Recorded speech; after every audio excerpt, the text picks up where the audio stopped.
you were married for how long? Had 2 kids. 9 years. 9 years.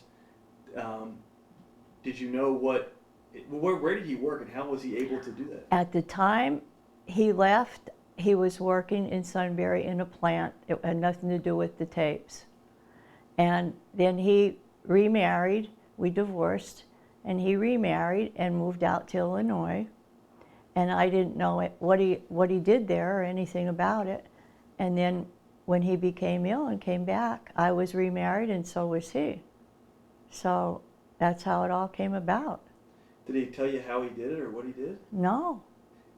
He just presented you with He just said these are, and there were 2 large turquoise metal. I think that's Scotch written on it. Mm-hmm. And I think it was Super Bowl I, and I think one was marked first half and one was marked second half. And they were evidently very good and very well vacuum sealed because they were up in my attic. Up in my attic in the heat and in the cold. And but let me ask you this. So he gave them to you. What did you do with them right away? Took them home and put them up in, like, where do you put something you don't know where to put? Either in your basement or your attic. So that's where it was. And then my husband and I talked about it, and he was like very skeptical. And I was too. So they just stayed up in the attic. And then what happened? Who found them? My son's best friend. They were maybe 8, 9, 10 years old. And they would go up in the attic and play. And they were up there playing one day and playing a board game. So my son's best friend, they're still best friends to this day, Clint Hepner. He's from Mount Carmel, Pennsylvania. And he was up there. Anyway, this was maybe 8, 9, 10 years ago. He called Troy. And he said, Troy, do you remember when we were up in your attic playing board game?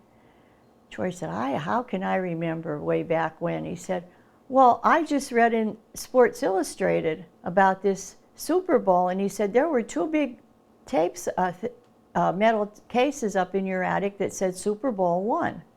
And he said they called it, what did they call it? The Lost Treasure or something like that in Sports Illustrated.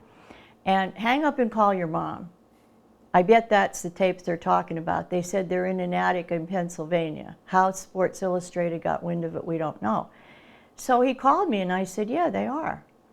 So that's where it went. Then Troy was already here and he talked about it, got a lawyer, and took it from there. But NFL's been really, really nasty about it. And there's like, we have the copyright, there's nothing you can do, we'll sue you, you're in violation. Nobody can have it. This is kind of crazy. The Super Bowl is the largest sports spectacle in America. You're right. And you have a copy of the first Super Bowl. Right. I mean, what did you think about that? Well, at the time it didn't mean a thing to me. I was like, my husband and I were skeptical about the whole thing. But as time went on and Troy got the lawyer and they contacted NFL and we went round and round and round. And like Richard said to me from the New York Times, how do you feel? I said, okay, I feel excited, I feel sad, and I feel frustrated because you have something that's supposed to be so wonderful and you can't share it with anyone. You can't share it with your friends.